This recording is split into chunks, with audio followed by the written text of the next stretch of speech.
Masechet Nazir, Daf Nun Zayin, traité Nazir, feuille numéro 57, nous sommes tout en haut de la page. Gemara, Barialehu, on s'est posé la question suivante. Comment comprendre les paroles de Rabbi Yoshua dans notre Mishnah? Est-ce qu'il a voulu dire que le fait qu'un os rend impur lorsqu'il a le volume d'un grain d'orge, c'est une règle de Moïse au Sinaï? Et on veut déduire de là, par argument a fortiori, que l'abstème doit se raser lorsqu'il est devenu impur à cause du quart d'un log de sang qui était sous le même toit. Et Rabbi Shua a dit qu'on ne peut pas faire une déduction par argument a fortiori à partir d'une règle reçue de Moïse au Sinaï. Odinma, ou peut-être qu'il a voulu dire ainsi, Revidam alacha. Le fait que le quart d'un log de sang d'un mort sous le même toit rend impur, c'est une règle de Moïse au Sinaï. Et on veut utiliser cette règle pour déduire par un argument a fortiori à partir de l'impureté d'un os qui a le volume d'un grain d'orge. Et on ne peut pas faire un argument a fortiori en utilisant une règle qui a été apprise par Moïse au Sinaï.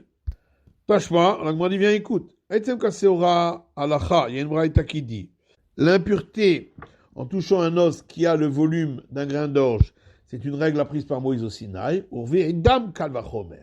Et on veut à partir de là faire un argument a fortiori pour le quart d'un volume d'un log de sang d'un mort. Et on ne peut pas argumenter a fortiori à partir d'une règle apprise de Moïse au Sinaï. Et donc notre question a été répondue. Prochain chapitre, Mishnah, Shnei Nezirim.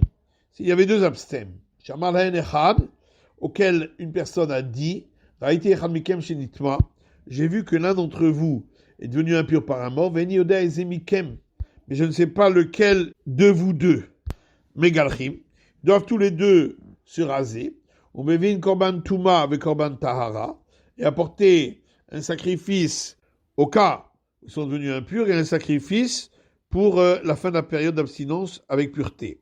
Véomer, et pour cela l'un dit à l'autre, Imani Utame, si c'est moi qui suis devenu impur, Korban Touma Shedi, le sacrifice pour l'impureté sera le mien, ve Korban Tahara Shelcha, et le sacrifice pour la fin de la période d'abstinence de pureté sera le tien.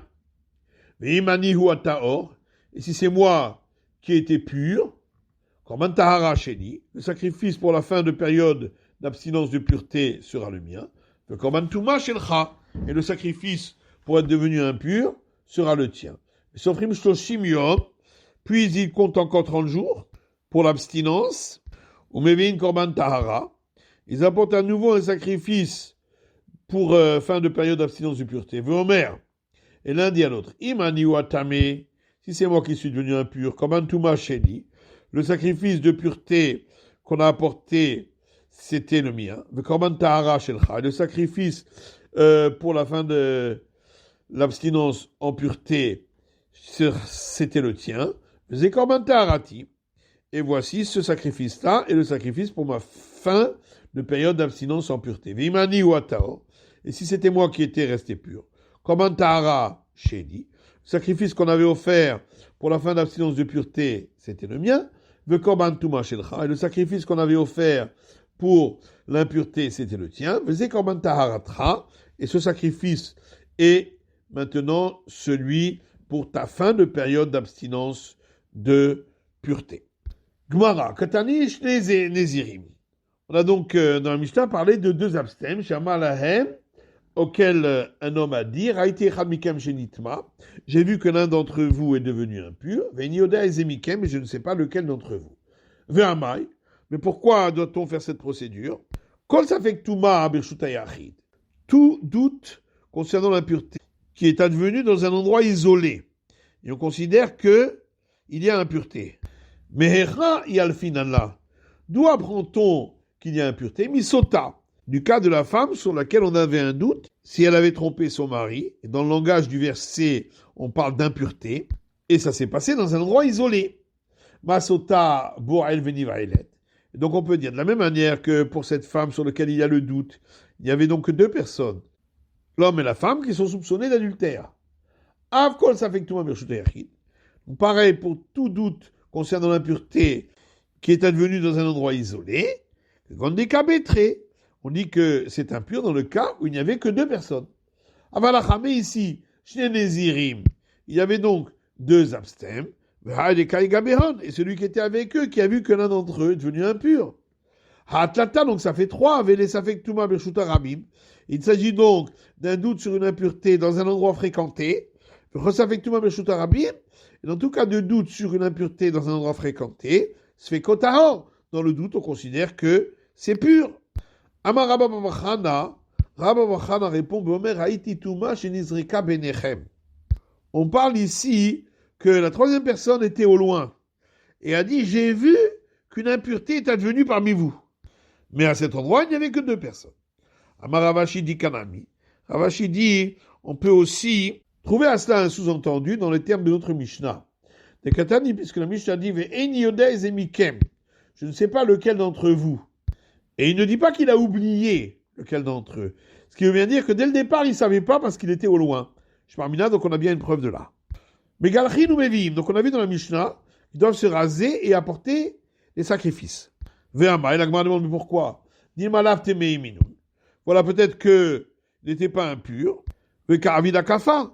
Et lorsqu'il se rase toute la tête, il coupe également les coins de la chevelure au-dessus de la tempe, ce qui est interdit de par la Torah, s'il n'était pas impur. Shmuel répond, Beisha vekatan. On parle ici qu'il s'agissait d'une femme ou d'un enfant pour lequel il n'y a pas d'interdit. Mais l'ukma begadol ve'akafat kol harosh, loshma akafa. La Gemara dit pourquoi on n'a pas répondu qu'il s'agit d'un homme adulte et dire que s'il se rase toute la tête, ça ne s'appelle pas avoir commis l'interdit de raser les coins de la chevelure. Puisqu'il n'a pas répondu ainsi, on a une preuve d'ici que Shmuel pense à Kafat Kolarosh et Ma'akafa. Que même s'il se rase toute la tête, quand il a coupé les coins de la chevelure, c'est aussi interdit. Marzoutra Matnela le Hashmata de Shmuel à Sefa. Marzoutra, il rapporte cet enseignement de Shmuel sur la fin de la Mishnah, qu'on va voir plus loin, qui dit Nazir Shayatame Besafek ou Mukhlat Besafek. Un absème sur lequel il y avait un doute s'il s'était rendu impur par un mort et s'il avait été déclaré lépreux, pourra manger des aliments sanctifiés au bout de 60 jours, et il devra se raser 4 fois. 2 fois pour la purification de la lèpre, 1 fois après qu'il s'est purifié de l'impureté du mort, et 1 fois pour la fin de la période d'abstinence. Et on pose la question vers Karavida Kafa. Mais voilà que si il n'avait pas d'obligation pour ces rasages, puisqu'il y a un doute, alors il aura enfreint l'interdit de la Torah de couper les coins de la chevelure. Amar Shmuel répond, Beisha vekatan, on parle qu'il s'agissait d'une femme ou d'un enfant pour lequel il n'y a pas d'interdit. Amar Ravuna dit, Amakif et Katan, celui qui coupe les coins de la chevelure d'un enfant, il est passible de la sanction. Amar le Ravada bar Ahava le Ravuna. Ravada bar Ahava dit à Ravuna, Venidar, man megalech lehon. Mais alors tes enfants, qui c'est qui leur coupe les coins de leur chevelure? Amar le Chova. Il lui a répondu, c'est ma femme Chova. Alors il lui a dit, Tikperinu Chova livne. Est-ce que Chova, elle veut enterrer ses fils? Kulush de Ravada bar Ahava.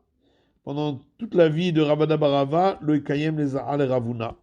Ravuna a perdu sa descendance. Et la Gemara pose une question. Mirde tarvayhu svira kafat kolarosh ima hakafa. Puisque les deux pensent que lorsqu'on rase toute la tête, on enfreint l'interdit de couper les coins de la chevelure. Mais Mike a mis fléga. Pourquoi y a-t-il une discussion entre eux concernant couper la chevelure des enfants? Ravuna ça va. Ravuna lui pense. Il y a un verset donc dans Lévitique qui dit Lotakifu peatro shechem. Vous ne couperez pas les coins de la chevelure de votre tête. Et tu ne détruiras pas les coins de ta barbe. Tu toute personne pour laquelle il y a l'interdiction de couper les coins de la barbe, il y aura aussi l'interdiction de couper les coins de la chevelure. Et les femmes, puisqu'elles n'ont pas l'interdit de détruire les coins de la barbe, puisqu'elles n'ont pas de barbe, elles n'ont pas non plus l'interdit de couper les coins de la chevelure. Et c'est pourquoi elles pouvaient couper les coins de la chevelure des enfants. Ravada Barava. Et Ravada Barava, qui s'est étonné de l'enseignement de Ravuna et qui pense qu'il n'y a aucun interdit de couper la chevelure d'un enfant, il pense que dans le verset, on a inclus en même temps celui qui coupe les coins de la chevelure d'un autre et celui qui se les fait couper. Et donc, celui qui coupe les coins de la chevelure d'un autre et celui qui se les fait couper ont été juxtaposés l'un avec l'autre pour dire dans